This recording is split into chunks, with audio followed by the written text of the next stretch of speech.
ನಮಸ್ಕಾರ ವೀಕ್ಷಕರೇ, ಇದು ಸತ್ಯ.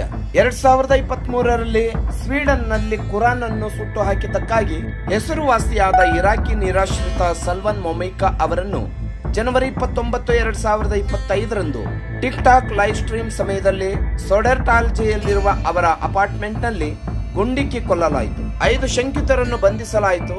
ಆದರೆ ಆ ನಂತರ ಅನುಮಾನಗಳು ದುರ್ಬಲಗೊಂಡಂತೆ ಬಿಡುಗಡೆ ಮಾಡಲಾಯಿತು. ಸ್ವೀಡಿಶ್ ಪ್ರಧಾನಿ ಉಲ್ಫ್ ಕ್ರಿಸ್ಟರ್ಸನ್ ಕೊಲೆಯಲ್ಲಿ ವಿದೇಶಿ ಶಕ್ತಿಯ ಸಂಭಾವ್ಯ ಭಾಗಿಯಾಗಿರುವ ಬಗ್ಗೆ ಸುಳಿವು ನೀಡಿದರು. ಮೊಮಿಕಾ ಅವರ ಕುರಾನ್ ದಹನವು ರಾಜತಾಂತ್ರಿಕ ಉದ್ವಿಗ್ನತೆ ಮತ್ತು ಹಿಂಸಾತ್ಮಕ ಪ್ರತಿಭಟನೆಗಳನ್ನು ಹುಟ್ಟುಹಾಕಿತು ಮತ್ತು ಅವರ ಮರಣದ ಸಮಯದಲ್ಲಿ ಜನಾಂಗೀಯ ದ್ವೇಷವನ್ನು ಪ್ರಚೋದಿಸಿದ್ದಕ್ಕಾಗಿ ಅವರು ಕಾನೂನು ಕ್ರಮವನ್ನು ಎದುರಿಸುತ್ತಿದ್ದರು. ಅವರ ಹತ್ಯೆಯು ಭದ್ರತೆ, ಅಭಿವ್ಯಕ್ತಿ ಸ್ವಾತಂತ್ರ್ಯ ಮತ್ತು ಸಂಭಾವ್ಯ ಅಂತಾರಾಷ್ಟ್ರೀಯ ಪ್ರಭಾವದ ಬಗ್ಗೆ ಕಳವಳವನ್ನು ಹುಟ್ಟುಹಾಕಿದೆ.